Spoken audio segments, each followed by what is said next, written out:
Hey guys, it's Drake again. So I'm going to finish this character creation thing that we started.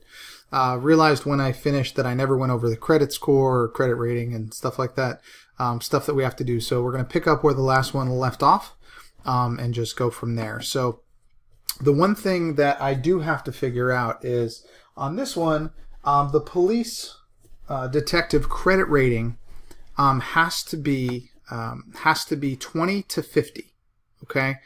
And that is included in those occupational points. So what I'm going to do is I am going to do on the low end of that and just take 10 out of that one and 5 out of this one. Oop, excuse me. And 5 out of intimidate. So when we get to the credit rating stuff, we will have all that accurate.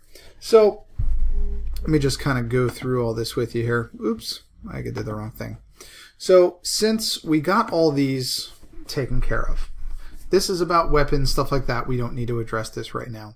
But what we do need to talk about is, what makes this guy or girl who they are.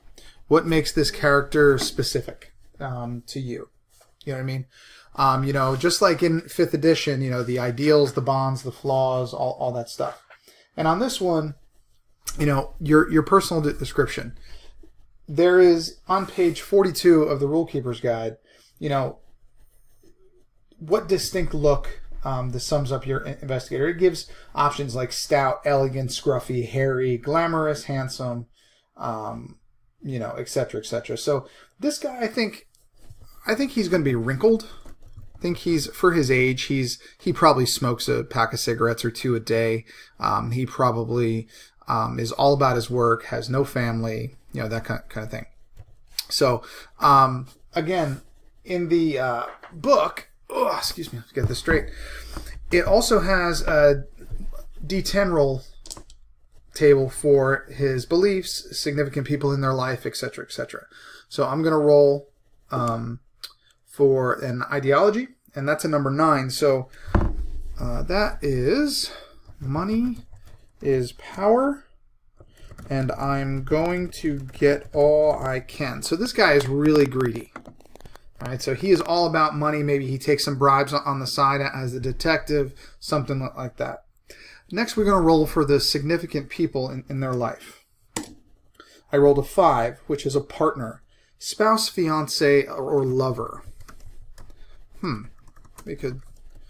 So spouse, I got to learn how to spell, fiance, or lover. We'll get back to that in a second here.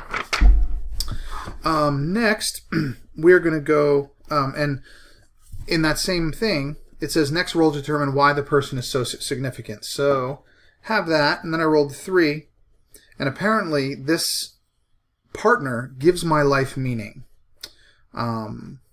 So hold on a second. Type this up here. They give my life meaning. I don't know. I don't know if it's going to be a spouse. I think it's probably going to be a spouse that's passed on or a spouse that was killed. But we'll go from there as we're going down to fill these out.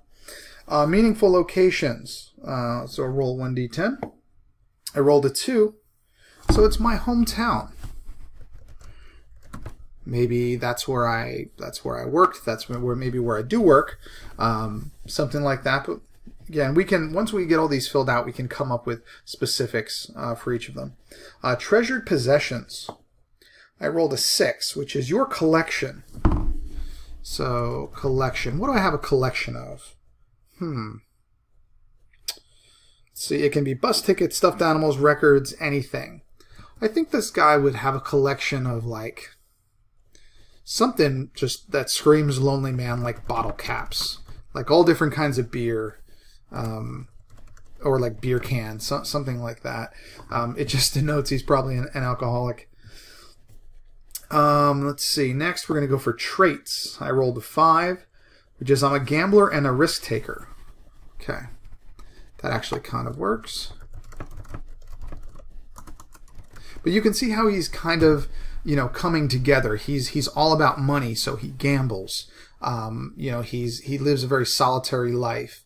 You know, his face is aged more than it should be. You know, that kind of thing. Let's see. And you can do injuries, scars, phobias. It's really up to you what you want to do with that. Just give me 1 second here. Try to get my PDF up so that I don't mess it up. But then again, I probably will, so it's fine. All right. Scroll down here just a little bit. All right. Uh-oh. I apologize, guys. So this is just quick reference rules. As far as making the character, you know, we can go into cash and stuff like that, and equipment and stuff like that. Basically, you are going to start with a certain amount of money based off of your credit rating. For me, being 20, it would be average. I would have between $20 and $98 in cash, all the way up to about $2,000, depending. Basically, I'm your typical middle class type of person. I don't have a lot of money, but I probably live in a rundown apartment. But I'm not poor. I can make ends meet. And later we'll go into the equipment and you know, stuff like that. But what I wanted to go into, guys, was a little bit about what the meaning is of all of these numbers. So when you see here with strength, what that means is when you roll a strength check, okay, in order to succeed with the, you know, with the percentile and the 1d10, you have to roll under a 24, which means you only have a 24% chance to succeed in whatever you're doing if it comes to strength. When it comes to intelligence, 65, con, 30, etc., etc. So what these halves and fifth are is, think about, in Call of Cthulhu, there's 3 levels. There's just a normal level of difficulty, there's hard level of difficulty, and then there's extreme. So to use this, let's use size, okay? If I have to make a size roll, if I get 50 or under, I succeed. So I have a 50-50 shot. But if whatever I'm doing is considered hard, then I have to roll a 25 or under. And if this thing is like impossible, like pushing the limits of what a human being can do, I have to roll, I would have to roll a 10. Okay? So it's normal, hard, and extreme. All right? That's what all of these numbers mean. So for example, let's use firearms, okay? If I say I'm going to find this monster and I'm going to shoot him, okay? And I roll my percentile dice and I roll a 10. That is under the extreme level. So I have basically crit that guy. I've not only hit him, but I've done a ton of damage, and it's just like rolling, kind of like rolling a 20 in 5th edition. And that goes for all of these things. But something like low, like locksmithing, I only have a 10% chance to succeed. I'm not really that adept at it. You know what I mean? So when I'm using these things, that's what the main number is, just normal. The half number is hard. The 1/5 number is the extreme. So keep that in mind when you're doing things. I'm going to do whole videos on sanity and all that stuff. Nothing, I just wanted you to understand kind of the basics of what creating it is. Okay? Excuse me. So I have to find on this thing where the credit rating is, because apparently credit rating is a big deal. It really depends on the keeper. If you're going to be pushing equipment and stuff like that, depending on the situation that you're in, that could be very important. But I think we kind of rolled through all of these things. You understand there are roll tables for these things, but you can make all this stuff up. Your personal description, your ideology, your significant people, the meaningful locations, traits, injuries, all that stuff. All these things you can use to really make the character what you want and to really tell you who he is, or she. And I think that in these videos, we're starting with just rolling the numbers. And that's why personally, I like rolling the numbers and say, hey, we're going to roll strength now. We're going to roll dex now.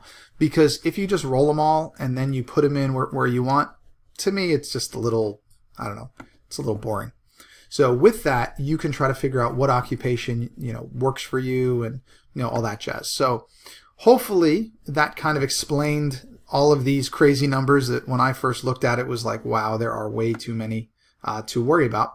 But we'll get into combat, we'll get into movement, we'll get into skill checks and all that stuff in the next video. But this is basically how to make your basic investigator in Call of Cthulhu 7th edition. So, hope you guys learned some stuff here. I know I did. So, I think that's about it for today, guys. So, this is part 2 of character creation. And I will probably upload another one here in a few days. Y'all have a great day.